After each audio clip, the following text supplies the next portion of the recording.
Bonjour, c'est 100% Dakar sous un soleil de plomb. Aujourd'hui, 11e journée, une étape qui était neutralisée pour raisons climatiques. Pas mal de brouillard du côté de Copiapó.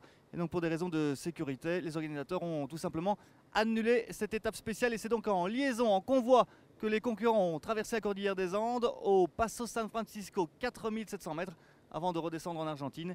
Et le lieu de bivouac, c'est ici donc à Fiambala. L'occasion pour nous de faire le point sur les concurrents belges qui n'ont pas vraiment été épargnés ces derniers jours. Copiapó, une boucle folle. Les images sont impressionnantes. Le buggy d'Albert Michels est dans un sale état. On est parti en travers, il y a une route qui s'est mise dans le ravin et on est descendu en tonneau dans le ravin.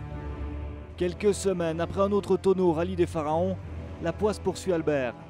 Une nouvelle grosse frayeur qui, à 62 ans, le pousse à tourner la page. Rallye raid, c'est fini pour moi.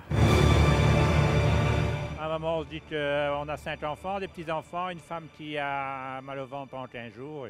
C'est bon comme ça. Trop dangereux le rallye raid? Non, c'est pas trop dangereux, mais bon, ça a été pendant un certain temps. Peut-être une période de poisse maintenant, et c'est bon, j'ai 62 ans, c'est bon, j'arrête.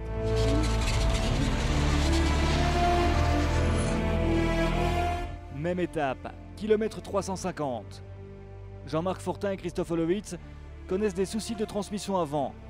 De longues minutes de perdu, ils rétrogradent d'une place au général.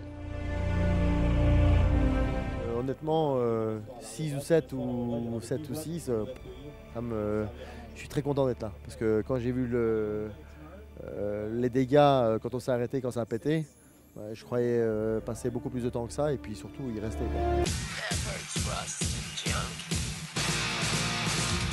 6e, 7e, Tolofsen devant Olowitz, les deux voitures du team Overdrive sont juste derrière les usines.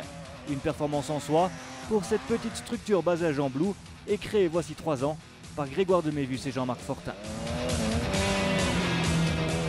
Beaucoup de teams en fait, sont comme nous et rêvent d'arriver à faire cette première place derrière les voitures officielles parce que quelque part ils sont dans un autre monde. Et donc c'est l'objectif de peut-être une dizaine d'équipes ici. Et donc c'est très important d'y arriver. À Valparaiso, Grégoire était de passage. 4 jours pour venir saluer les copains et encourager le team. Une équipe de laquelle il compte se détacher. Quand on conduit au Dakar, c'est une aventure fantastique. Mais bon, l'assistance, c'est pas tout à fait le même travail. On est sur des routes en goudron. On voit pas les mêmes paysages que ce qu'on voit quand on est au volant. C'est pas la même aventure. Je sais pas exactement comment ça va se passer, mais c'est la volonté, c'est de se retirer gentiment, même si je regarde peut-être encore un œil sur la technique ou voir un peu comment les voitures évoluent, mais en tout cas, ne pas venir sur les courses, ça c'est sûr. J'ai envie de faire un peu autre chose.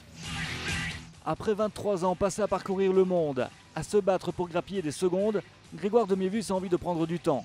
Désormais, c'est Jean-Marc Fortin seul qui va tenir les rênes d'Overdrive. C'est sûr que les performances de ce rallye vont aider, j'espère en fait, vont aider Overdrive à passer un pas supérieur dans un niveau encore plus professionnel dans le rallye raid.